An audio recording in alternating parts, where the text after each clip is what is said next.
ఏకత్వ అస్తిత్వాన్ని చేరాలంటే వాస్తవానికి ప్రతి వ్యక్తి తన వ్యక్తిత్వాన్ని ఒక విధంగా వ్యక్తిత్వరహితంగా చేసుకోవాలి. అంటే మీరు నిర్వ్యక్తీకరణం చేసుకోవాలి. ఇది రెండు విధాలుగా జరుగుతుంది. ఒకటి, మిమ్మల్ని మీరు మరిచిపోయి ఇతరులను గురించి ఆలోచించటం. దానివల్ల స్వార్థభావం పోతుంది.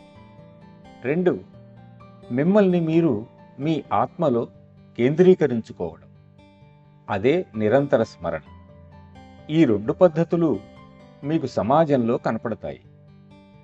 తమను గురించి పట్టించుకోకుండా పేద ప్రజలకు, శరణార్థులకు, రోగులకు కొందరు చేసే నిస్వార్థ సేవ మొదటి పద్ధతికి ఉదాహరణ.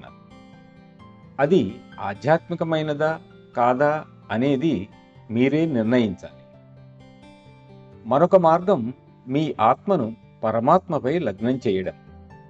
ఎక్కడో బయట దూరంగా స్వర్గంలో ఉన్న దైవాన్ని లోపలికి తీసుకురావడం. భగవంతుని గురించి, మన గురించి ఆలోచించే విచిత్రమైన విధానాల్లో ఇదొకటి.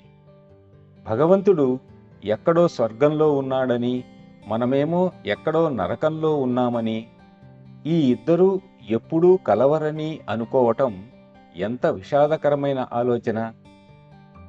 ఆ కేంద్రాన్నే మీలోకి తెచ్చుకోమంటుంది ఆధ్యాత్మికత. ఎందుకంటే మొదటి పద్ధతి ద్వారా స్వార్థాన్ని పోగొట్టుకున్నప్పటికీ ఇంకా సాధించకుండా మిగిలిపోయిన దాన్ని ఈ రెండవ పద్ధతి సాధ్యం చేస్తుంది.